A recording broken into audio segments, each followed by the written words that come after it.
Welcome to Transforming the Toddler Years, a Core 4 parenting podcast for conscious, cycle-breaking parents ready to turn toddler tantrums into teachable moments. Hi, I'm Cara Tyrrell, a lifetime lover of littles, mom to 2 grown and flown girls, and an early childhood educator. Through the show, I teach you my collaborative parenting methodology for nurturing your little human's mind, body, and spirit.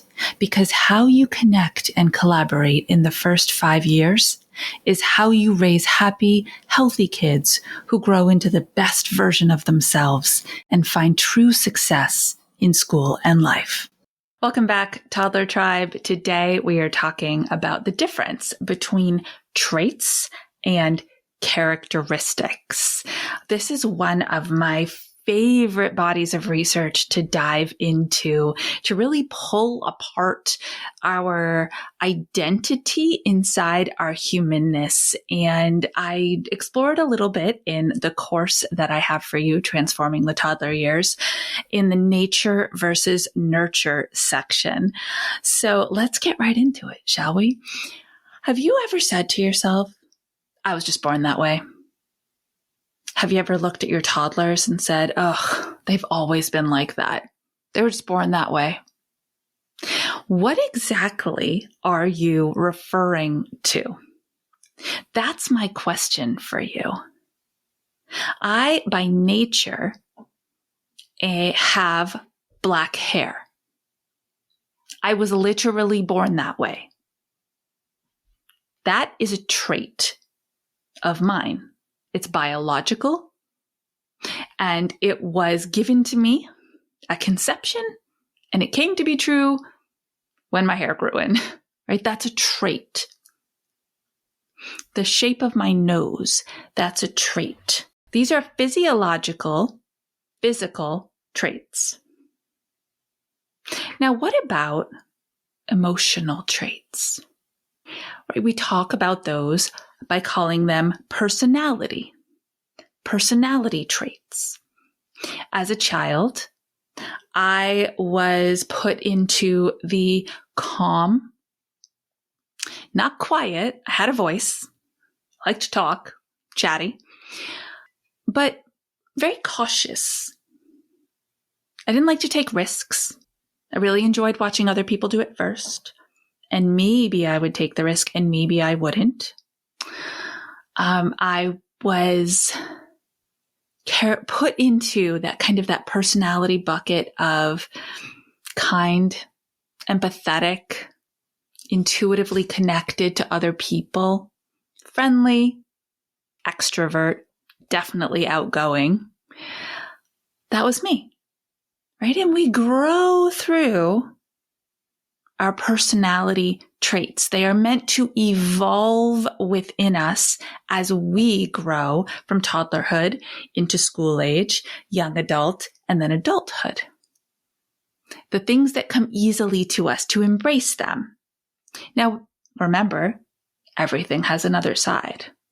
We live in a world of verses. So there are traits that you have where the world is a little harder for you to interact with. Okay, so we've talked about physical traits. We've talked about personality or character traits. Now, let's flip over to the other side. Characteristics. That's a different story. It is. These are skills that we need as humans in order to interact in the world. Characteristics. Yes, they fuel our sense of self, our identity, our development, our choices, our capabilities in the world. Lots of them are self skills because young kids start in me land. That little egotistical brain, it's all about me, and it is. They're developing their who-ness. I love that. But those are the skills that we can practice and get better at. Again, from this list I'm about to read you, some of this is just incredibly intrinsic. for us from birth. And others of these skills, boy, we have to work at it. We have got to work at it. And that work involves having a growth mindset, a belief system that just because skills are hard for us doesn't mean we'll never be able to learn them, apply them, and find achievement inside of them. That internal drive, that motivation, that intrinsic motivation to want to grow, to want to learn. That's what we want for our kids, right? So let's talk about this list. I love this list. Kids who are developing an internal motivation to be learners of themselves, learners in life, learners in school, learners everywhere. Because we take these skills everywhere we go. They show commitment, conscientiousness, determination, gumption, persistence, perseverance, follow through, grit. You've heard that word thrown around a bit, yes? And of course, during the pandemic, we all took on this mantra of we can do hard things. There's that growth mindset.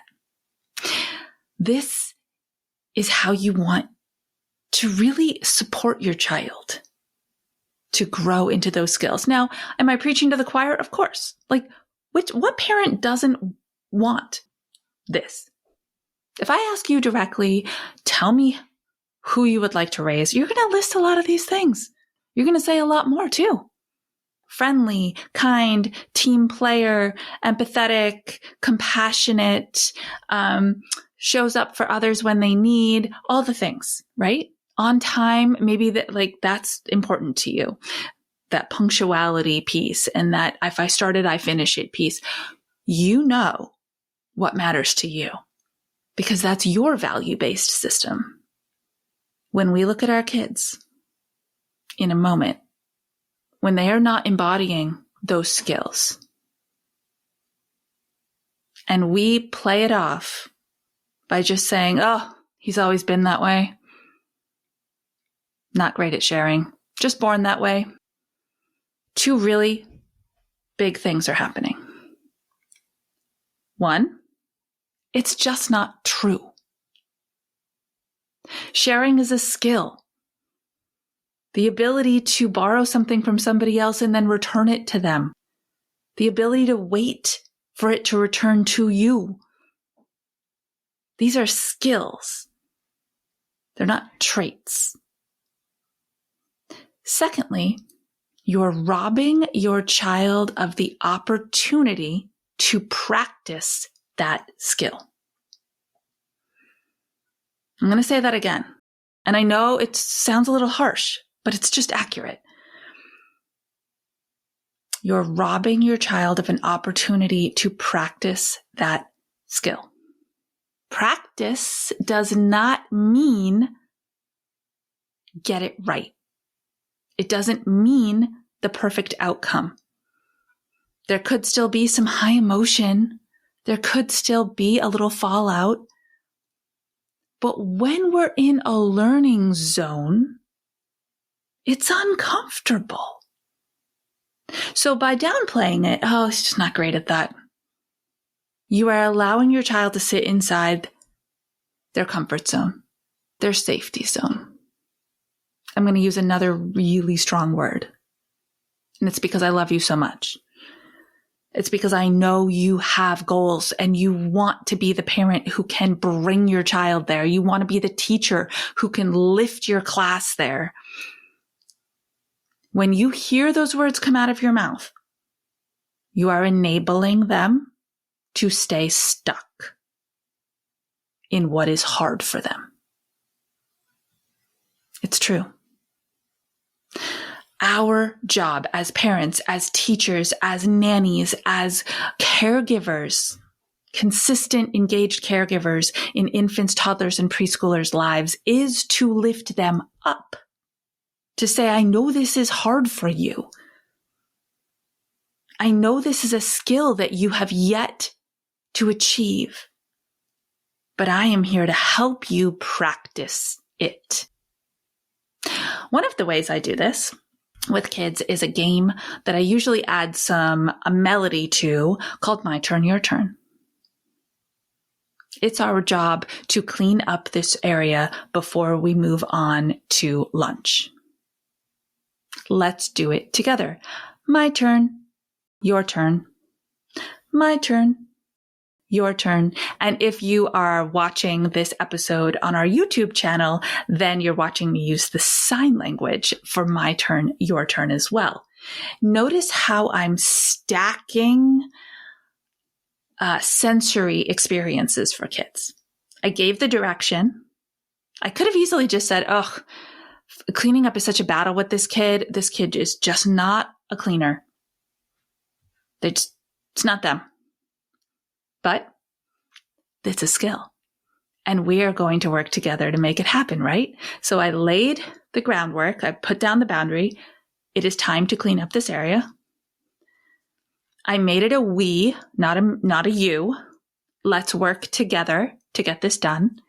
And now I'm singing, speaking, and signing all at the same time. I'm attacking all senses because the more multisensory you can be with small kids, the more their brain is going to attune to you. And when they attune, they give your attention. And when you have their attention, well, things tend to happen. My turn, your turn, my turn, your turn. We're almost done. My turn, your turn, my turn, your turn. Only 2 things left. My turn, your turn. We did it. My deepest desire when you walk away from this episode is that you put on your eyeballs. You start to observe where you have been discounting what the kids in your life are capable of and make a shift. But choose the one thing that you really want to work on. Waiting. Waiting's a great one to start with. Waiting. I'm going to create opportunities for this toddler to wait 30 seconds for something, and then a minute for something, and then a minute and a half. And I'm going to honor and respect their feelings that waiting is hard, but I also know that it's a skill that they need to develop. So we're going to practice it. If you need any help, whether it's sorting out what you want to work on, exploring the nature of your child, and setting those goals, that is what I'm here for. Book a connection call with the link in the show notes, and I will happily spend some time with you online, unpacking all of this together. Until our next episode, my amazing toddler tribe, stay mindful and proactive as we transform the toddler years.